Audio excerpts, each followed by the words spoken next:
Greetings again. So let's put a name to some of this.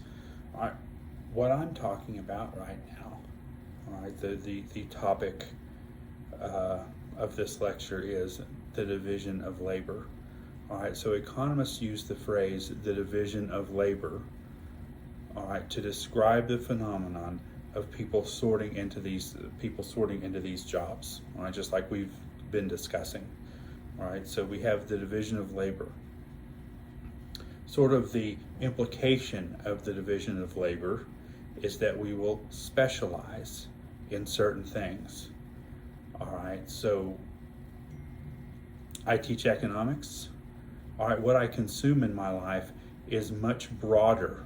All right, is much broader than just teaching economics. What specialization does is enable our consumption set to be much broader than our production set. So almost all of us produce narrower and narrower things as time goes on. All right, so when you look at what civilization does, our jobs get more and more narrowly defined. Okay, at the same time, what we are able to consume gets broader and broader and broader. All right, this is something else that we have seen through time as well. All right, so the variety of goods that you have available to you right now is much more than the variety of goods that were available to human beings at almost any point in the past. Okay, these two things are not coincidences. All right, one of them depends on the other. All right, so without the division of labor, you're not going to get this broad cornucopia of consumption consumption possibilities. Okay, you're just not going to have that. All right. A concept that goes right along with specialization as well is the notion of trade. Okay, specialization is not going to work unless you trade. Okay, that's just an absolute fact. So you produce very, very narrow numbers of goods. All right, so what you produce is very, very narrowly defined. You trade that to others. Okay, you trade that to others, and that enables you to consume broad amounts of things. All right, so what you produce because of specialization and trade is completely disconnected with what you consume. Okay, so if you want to consume bananas, you do not have to produce bananas, etc. All right, and replace bananas with any good that you can think of. In fact, most of the time, or a lot of times, we don't consume very much of what we produce ourselves. All right. So if you're a wheat producer, you produce enough wheat to grow jillions and jillions and jillions of loaves of bread. All right, but you don't eat that much bread, and so on and so on. So specialization and trade are two sides of the same coin. All right, if you're going to trade, you're going to want to have specialization. And if you have specialization, you're also going to need to trade. All right, so if I specialize in producing economics lectures and I don't trade that with anybody, well, obviously I'm going to starve to death and be really, really cold because you can't eat or shelter in an economics lecture. All right, but with specialization and trade, that's possible for me to do. So I can sell my economics lectures to you guys, all right, and then in a really weird roundabout way, I get money for that, and then I can use that money and I can go out and buy whatever I want, all right, whatever I want with it. So this is what sort of makes the world go round, okay? This is what makes the world go round. This is the relationship between consumption and production in an economy. All right, if you look at an economics textbook, they'll call it something like the circular flow or whatever. So if you learn that nonsense in other economics classes, relearn it this way, all right, because it's a lot better way. All right, it's a lot better way of thinking about it. Now, sort of for the payoff of all of this, again, if you're like me and really, really interested in thinking about how society is organized, okay, think about what this enables people actually do. All right. So if you specialize in mechanicking, all right, what you're actually doing, all right, is you are the neighborhood or the community focal point for auto maintenance. Okay. An alternative way that we could achieve the same thing is that the community could just have a garage with all the stuff in there. Okay, and if you needed your car fixed, you just go to the garage and you fix your car, pay somebody else to do it, whatever.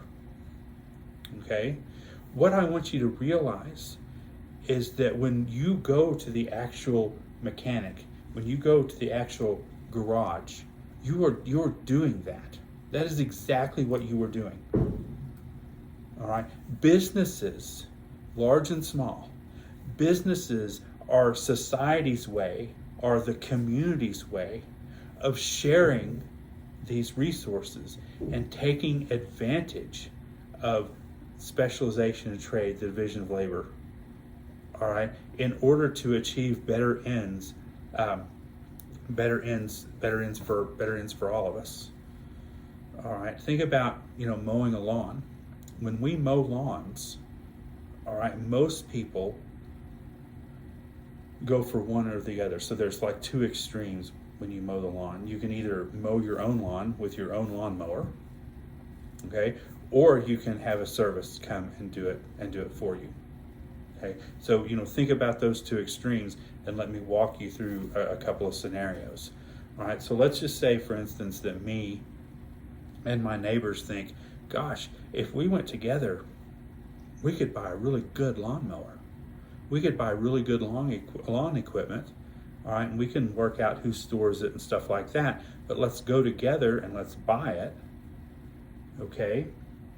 And that way we'd have really good stuff instead of the, subpar stuff that we have. So instead of all of us buying a $250 lawnmower, let's say four of us that live on the corner, well, we could get together and we could buy $1,000 lawnmower, okay? And then we all share it. We have agreements. Well, every other Saturday it's mine, or whatever. Whatever kind of arrangement that it makes. Well, let's say more and more neighbors want to get in on this. All right, let's say let's say that more and more neighbors want to get onto this and say, yeah, I want to get into the lawn mowing act that you guys are doing. So let me put in some of my money. And we can even buy better lawnmowers, all right? So we can have like trimmers and everything else. So let's just all shovel our money into this pot. Let's go out and buy all of the best stuff, all right? And then we can use it. Well, there would get to be a point where so many of us are involved in that. Sooner or later, somebody is going to come up with the idea of this. Somebody's going to say, hey, look, we don't know where to store this stuff. We don't know who's responsible for maintaining it if it breaks down. Okay, there's a problem with a schedule, because with just 3 or 4 people, it was really, really easy to decide who gets to use the lawnmower Saturday morning. But now with 20 or 30 people, it's getting kind of hard to do that. So we've got this big pile of money that we've used to buy all of this stuff for lawnmower. Instead of doing that, why don't I just why don't you just give me some of that money, and all of the maintenance and scheduling and even and all that kind of stuff, just give some money to me and I'll take care of all of that. Okay, well, the next step would be, well, just give me a little bit more money and I'll mow your lawn for you. I'll mow everybody's lawn. Do you see where we went, where we started and where we went? So businesses serve that function.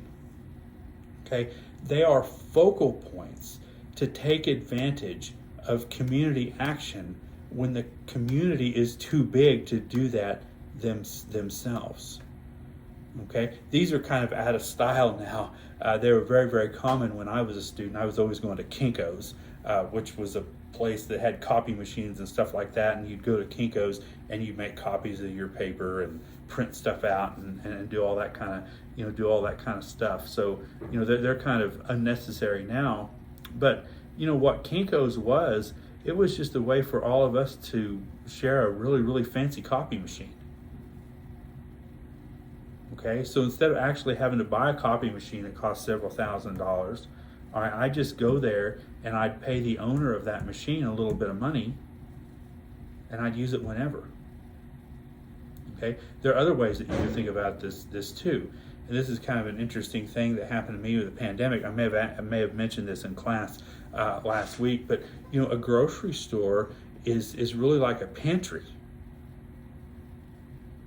that we use to store food that we don't want to eat at that moment. So right now, when I get off work, I'm going to go to the grocery store and I'm going to pick up a few things that I can cook for supper tonight for everybody in my house. All right, well, I don't need to store that in my house.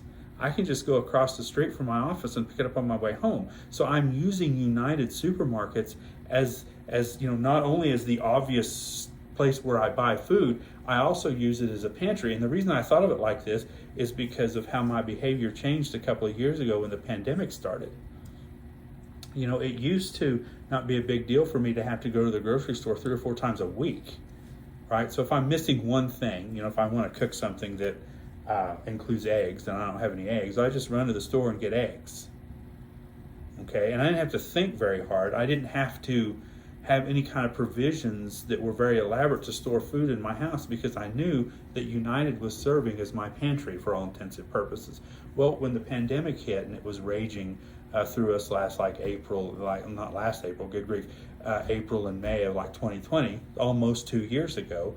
All right, well, we started to think, gosh, we don't want to go to the grocery store every day.